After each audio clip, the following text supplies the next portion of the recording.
على أن تعميق ثقافة الحوار واجتثاث ثقافة الصراع التي طبعت في فترة طويلة من تاريخ اليمن في عصور مختلفة بطابع العنف والشقاق والحروب بسبب ظلم الحكام وأنانيتهم، فإن رسالتنا الأسمى هي إحلال وغرس ثقافة الحوار والقبول بالآخر بما يتناغم وتنوع وثراء الثقافة اليمنية. إن التنظيم يؤكد أن المرأة اليمنية ستشكل المحور الأهم في أولوياتنا واهتماماتنا، خاصة فتيات اليمن اللواتي أثبتن شجاعة بهرت العالم وأثارت إعجابه، وهو يرقب حماس الفتاة اليمنية في ساحة التغيير. لذلك فإننا نعتقد أن استحقاقات المرأة والفتاة اليمنية لابد أن تشهد تقدما يليق بها، على أن إعلان الحرب على الفساد بكل ألوانه وأشكاله ما ظهر منها وما بطن، وسن التشريعات اللازمة والقوانين الحازمة لمواجهة هذا الإرث الضخم الناتج عن سوء استخدام واستغلال السلطة ونهب ثرواته يعد من الأهمية بمكانه. لكل ما سبق فإن تنظيم العدالة والبناء يعلن عن الرؤية والفكر التنظيمي والأهداف التي سيتم العمل على تحقيقها على المدى المنظور.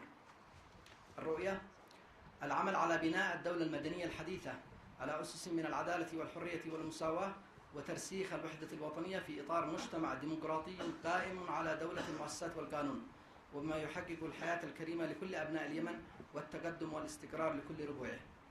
الثوابت الوطنية: الإسلام عقيدة ومنهجا، الوحدة الوطنية والنظام الجمهوري، الحرية والعدالة والمساواة، الديمقراطية والتداول السلمي للسلطة، الإيمان بحرية الرأي والتعبير والقبول بالآخر، الإيمان بأن ثورة الشباب فبراير 2011 والشعب اليمني وراء هذه الثورة في ساحة الحرية والتغيير، وهي في جوهرها تعبيرا عن روح الثورة اليمنية الواحدة سبتمبر وأكتوبر، وإعادة اعتبار لها وللوحدة اليمنية مايو 1990.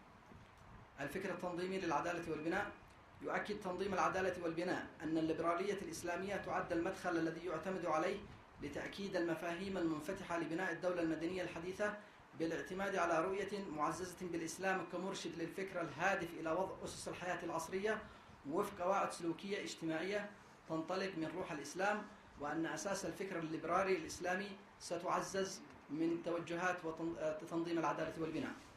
الأهداف: تمكين الشباب من تحقيق أهداف ثورة التغيير الشبابية الشعبية. 2. تحقيق الأسس التي تكفل بناء الدولة المدنية الحديثة دولة المؤسسات والقانون من خلال دستور يضمن: أ. اعتماد نظام الحكم البرلماني، ب. الفصل التام بين السلطات، ج. اعتماد الحكم المحلي كامل الصلاحيات، تقسيم الجمهورية اليمنية إلى أقاليم وفق أسس جغرافية وسكانية واقتصادية، إنشاء مجلس شورى بالانتخاب بالتساوي بين جميع الأقاليم، استقلال القضاء، اعتماد الانتخاب وفق القائمة النسبية، اعتماد السجل الوطني أساساً للسجل الانتخابي وفقاً للرقم الوطني. 3. ضمان حقوق الإنسان وتعزيز الحريات العامة والخاصة وحرية الرأي من خلال: 1. تحرير الإعلام وإقرار القوانين المشرعة لذلك بما فيها إلغاء وزارة الإعلام. 2. منح الإعلام الاستقلال التام ليكون الإعلام صوت الشعب وليس صوت السلطة. 3. حرية الرأي والرأي الآخر. 4. حرية امتلاك الأفراد والأحزاب والمنظمات لوسائل الإعلام المختلفة. 5. حرية الاعتصامات والمسيرات والمظاهرات وكفالة الحقوق والحريات العامة والخاصة. أخيرا اعتماد الحوار كوسيلة لتحقيق الوفاق الوطني لتعزيز الثقة بين أبناء الوطن اليمني. 4.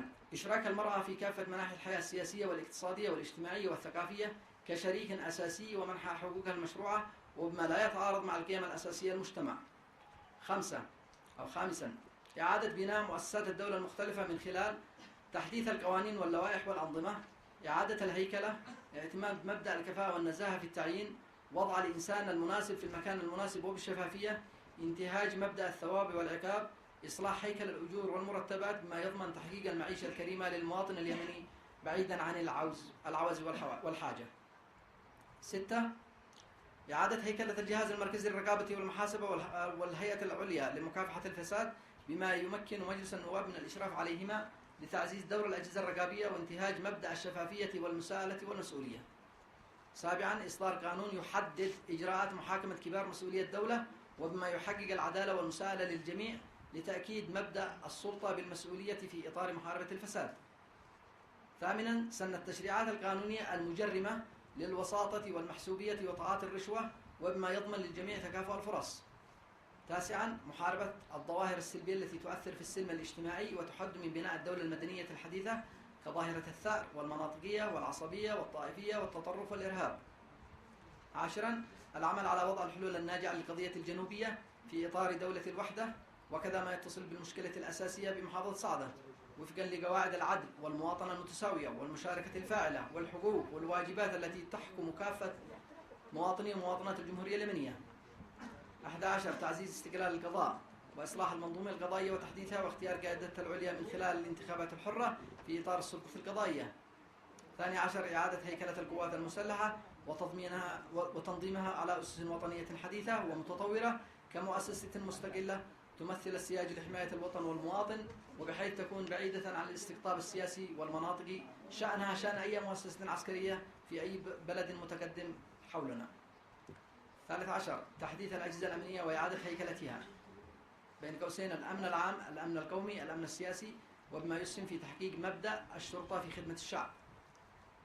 14. بناء اقتصاد وطني يضمن تحقيق الرفاه للمواطن من خلال الاستخدام الأمثل للموارد الاقتصادية ومنها النفط والغاز، وضع برامج اقتصادية تتحرر من سياسة المعونة المشروطة، التنمية المستدامة المتوازنة وبما يساعد على إحداث نمو حقيقي وواقعي، التوزيع العادل للثروة وزيادة مستوى الدخل من خلال التنمية الشاملة المتكاملة، الحد من تزاوج السلطة والمال في الوظيفة الحكومية، التوازن بين القطاعات الاقتصادية المختلفة العام والمختلط والخاص، إعادة هيكلة الأجهزة الإيرادية المختلفة وبما يحقق العدالة الاجتماعية للجميع، والحد من التهرب الضريبي والجمركي وشرعنة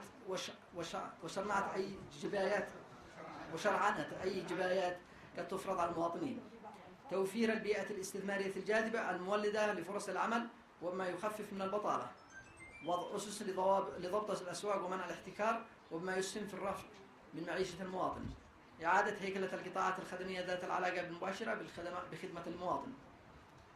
15. وضع البرامج الكفيلة بدعم الزراعة والمزارعين والحد من الاستنزاف الجائر للمياه وبما يضمن الاستخدام الأمثل للمياه وتشجيع زراعة المحاصيل الزراعية المثمرة عوضا عن زراعة القات. طبعا كل بند من هذه البنود اللي تشاهدوها كل لجنة حتشتغل في وضع أدبياتها وبرامجها وأسس تنفيذها ومرئياتها، هي فقط الخطوط العريضة العامة. وضع الأسس العادلة للاستثمار في القطاع السمكي وما يمكن اليمن من الاستفادة القصوى من الثروة السمكية وتشجيع الصيد التقليدي لتحقيق الاستقرار المعيشي للصيادين.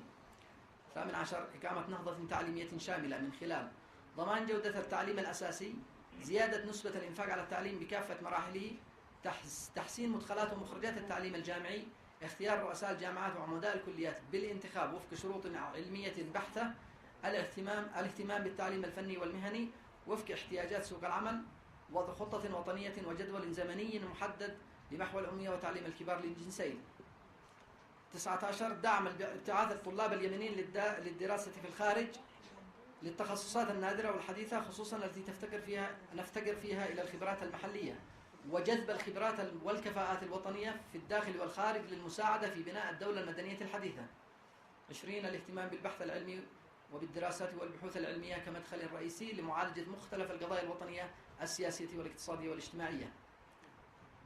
21. اعتماد الشباب كقوة أساسية مؤثرة وفاعلة ومحركة للتغيير الشامل والمشاركة بفعالية في بناء اليمن الجديد من خلال توظيف طاقات الشباب التوظيف الأمثل وإشراكه في إدارة شؤون الدولة، الاهتمام بقطاع الشباب وإكسابه الخبرة العلمية والعملية وفق متطلبات العصر، تعزيز الهوية الوطنية لدى الشباب، بناء الإنسان اليمني البناء المتكامل روحيا وثقافيا ووطنيا وبدنيا.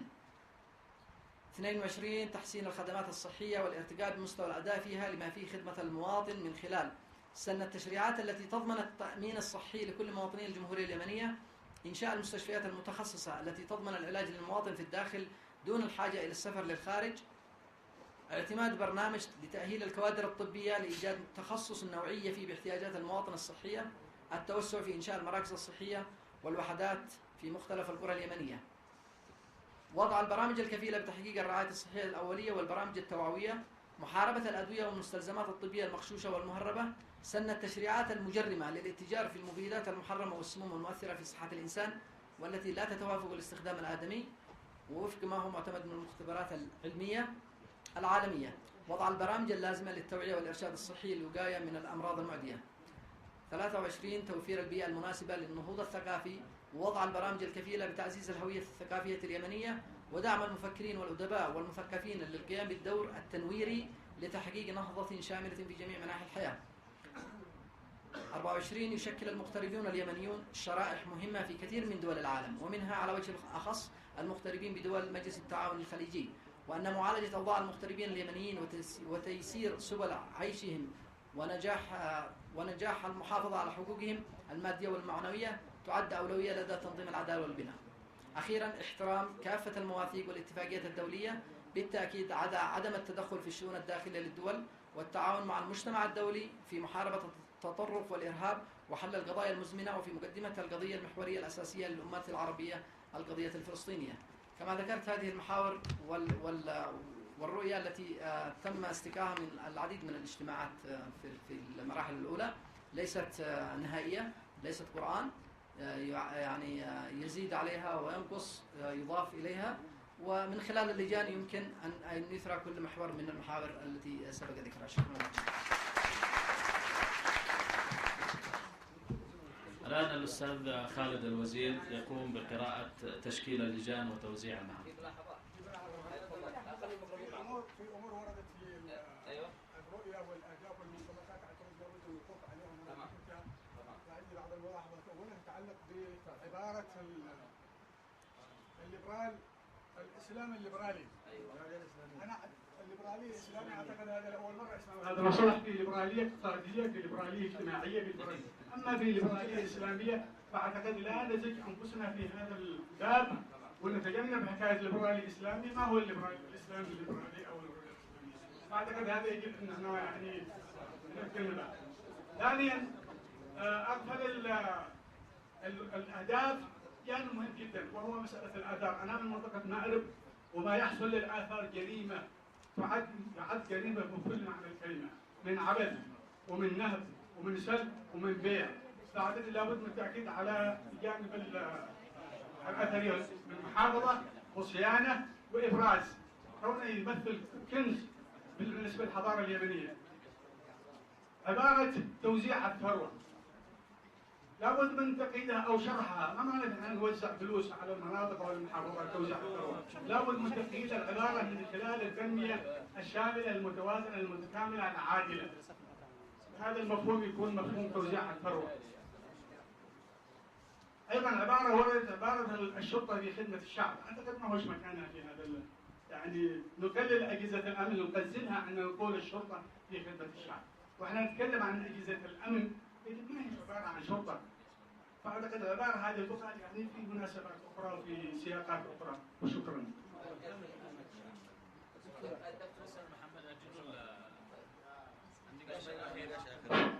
السلام عليكم. الدكتور علي العسري. اولا لي ملاحظه اجرائيه. المفترض ان المؤسسين يكون في محدد قوام العضويه، وبالتالي يحدد النصاب، هل النصاب متوفر، وبالتالي يتم الاجراءات الاخرى. هذه اول من حيث الشكل. ثانيا نحن نتكلم عن حزب مدني من كل المكونات، ولذلك ارى قياده تاريخيه، ولم ارى مكون الشباب ومكون المراه اللي هما اساس في كل عمليات البناء والتنميه. ثالثا اؤكد انه اعاده النظر في الليبراليه الاسلاميه لابد ان يعاد النظر فيها. شكرا. ايش رايكم لو نعمل كشف لجان ونعمل كشف للي يريدون ان يتكلموا؟ نقرا اللجان.